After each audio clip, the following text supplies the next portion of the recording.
Subscribe करिए rising Uttar Pradesh को और दबाइए इस बेल आइकन को ताकि आप पाए यूपी की न्यूज अपने मोबाइल पर सबसे पहले। नमस्कार, आपका स्वागत है राइजिंग उत्तर प्रदेश के एक और फ्रेश वीडियो में। तो चलिए शुरू करते हैं आज के फटाफट खबरों को।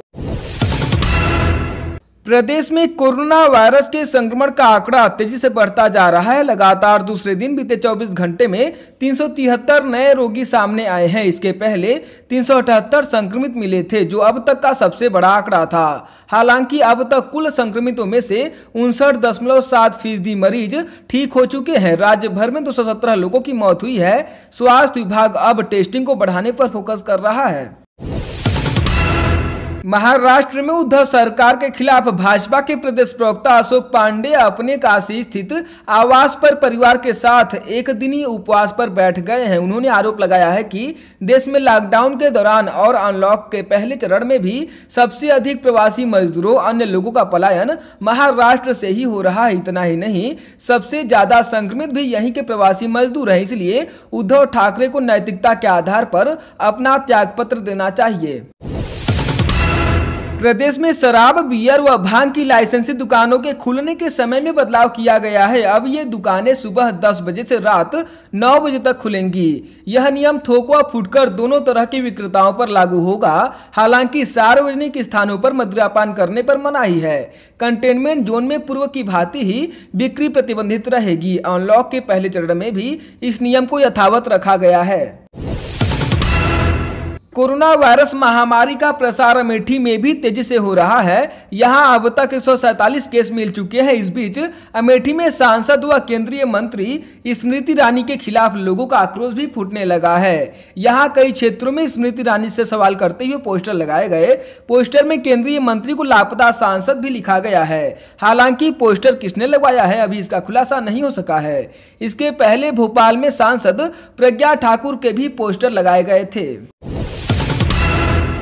पोस्टर लगाने पर पलटवार करते हुए स्मृति ईरानी ने कहा कि मेरे पास हिसाब है, 8 महीने में 10 बार और 14 दिन का हिसाब है मेरे पास। लेकिन ये बताएं सोनिया जी कितनी बार इस दौरान अपने क्षेत्र में गई। एक अन्य ट्वीट में ईरानी ने लिखा, कलेक्टर अमेठी सुल्तानपुर रायबरेली से सतत संपर्क एवं समन्वय के साथ प्रधानमंत्री गरीब कल्याण योजना का लाभ अमेठी के जन जन तक पहुंचे, ये प्रयास किया मैंने।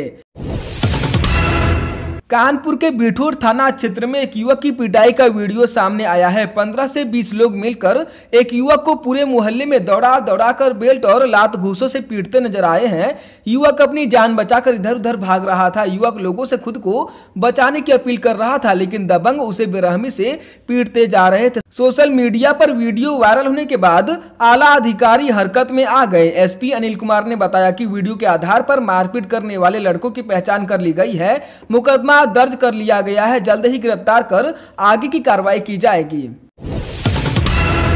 संत कबीरनगर जिले में पिता पुत्री के रिश्ते को दागदार करने वाला मामला सामने आया है। यहां 20 दिन पूर्व लॉकडाउन के बीच मुंबई से लौटे शख्स ने अपने दोस्त के साथ मिलकर अपनी 3 बेटियों को घाघरा नदी में फेंक दिया। उसके बाद ब्लेड से कपड़े फाड़कर घर पहुंचा और बेटियों के अपहरण की झूठी कहानी बना डाली। पत्नी ने पुलिस को बुला लिया। आरोपी पिता पुलिस को भी गुमराह करने लगा। उसकी हरकत पर शक होने के बाद पुलिस ने कड़ाई दिखाई तो उसने अपना जुर्म कबूल कर लिया। पुलिस ने तीनों बच्चियों की तलाश नदी में कराई, लेकिन सफलता नहीं मिली। प्रदेश में लॉकडाउन के खत्म होते ही व्यवस्थाओं के साथ बदमाश भी इसमें अनलॉक हो गए हैं। अनलॉक के पहले ही दिन अलीगढ़ में बदमाशों ने एलआईसी कर्मचारी से 22,70,000 रुपए लूट लिए। वहां मौजूद गार्ड ने बदमाशों पर फायरिंग की तो बदमाशों ने भी ताबड़तोड़ फायरिंग कर दी। इसमें 4 लोग घायल हो गए और मौका पाकर बदमाश भाग निकले। प्रदेश में बेसिक शिक्षा परिषद के प्राथमिक स्कूलों में सहायक अध्यापक चयन की सूची वेबसाइट पर जारी कर दी गई है। भर्ती 69,000 पदों के सापेक्ष 67,867 अभ्यर्थियों का ही चयन किया गया है, जबकि अनुसूचित जनजाति की 1,133 सीटों के लिए अभ्यर्थी नहीं मिल सके हैं।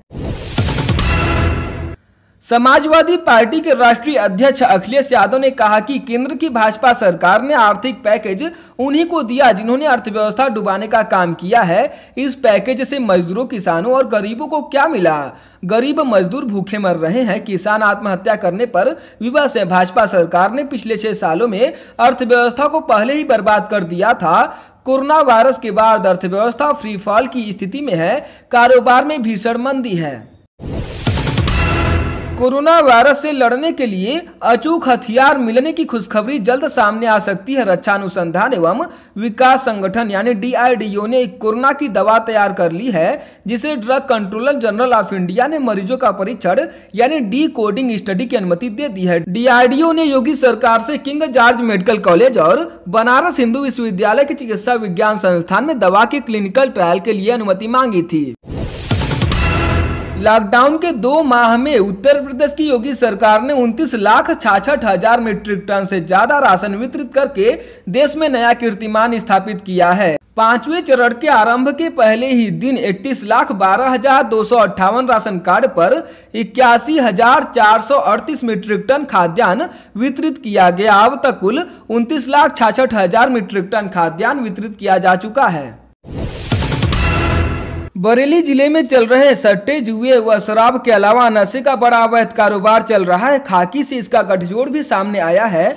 पुलिस उप महानिरीक्षक की गोपनीय जांच के दौरान इसकी परत दर परत खुल रही है। इन अवैध कारोबारियों ने स्थानीय थाने से लेकर क्राइम ब्रांच तक को सेट किया हुआ है। इन अपराधों में शामिल पुलिस कर्मियों की कुंडली अब DIG की डायरी में तैयार हो रही है। बताया जा रहा है कि सिस्टम में क्राइम ब्रांच पूरी तरह संलिप्त नजर आ रही है। लखनऊ में फैला कोरोना संक्रमण GRP मुख्यालय तक पहुंचने की आशंका है। DGP मुख्यालय के 3य तल स्थित GRP मुख्यालय को फिलहाल 2 दिनों के लिए सील कर दिया गया है। सैनिटाइजेशन के बाद यहां काम शुरू हो सकेगा। सिग्नेचर बिल्डिंग में आने वालों को लेकर अतिरिक्त सतर्कता बरते जाने के कड़े निर्देश दिए गए हैं। बीते 24 घंटे में पूर्वांचल में 42 नए कोरोना के केस मिले हैं। सभी को आइसोलेट कर दिया गया है। वाराणसी में 5, आजमगढ़ में 25, मऊ में 5, चंदौली में 2, बलिया में 3 और गाजीपुर व जौनपुर में एक व्यक्ति कोरोना संक्रमित पाया गया है। बागपत जिले में भारतीय जनता पार्टी के सांसद सत्यपाल मलिक के पैतृक गांव में देर शाम एक युवक की हत्या कर दी गई। भीड़ ने 2 हत्या आरोपियों को पीट पीट कर मार डाला। गांव में एक साथ 3 हत्याओं से सनसनी फैल गई। सूचना पर तीनों थाने की पुलिस फोर्स मौके पर पहुंची।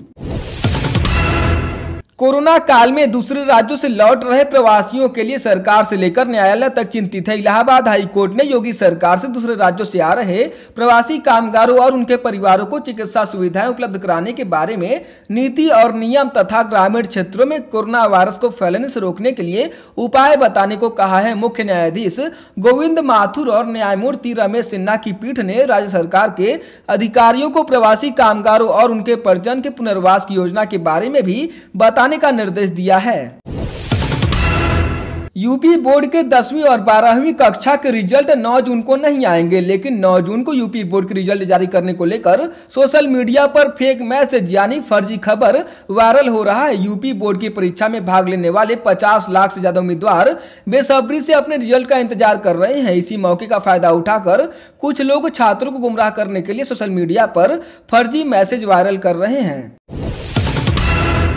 कानपुर के GSVM मेडिकल कॉलेज की प्रिंसिपल डॉक्टर आरती लाल चांदनी का एक वीडियो वायरल हो रहा है। इस वीडियो में उन्हें जमातियों को लेकर कुछ आपत्तिजनक टिप्पणी करते हुए दिखाया गया है, जिसे एक खास कम्युनिटी के खिलाफ माना जा रहा है। इस पूरे मामले पर मेडिकल कॉलेज की प्रिंसिपल डॉक्टर आरती लाल चांदनी ने कहा कि मेरा वीडियो जो बनाया गया है उसमें ऐसा कुछ नहीं है, मेरा वो बयान नहीं है, उसको स्ट्रिंग कर समाज में विद्वेष फैलाने के लिए बनाया गया है, उसको इग्नोर किया जाए।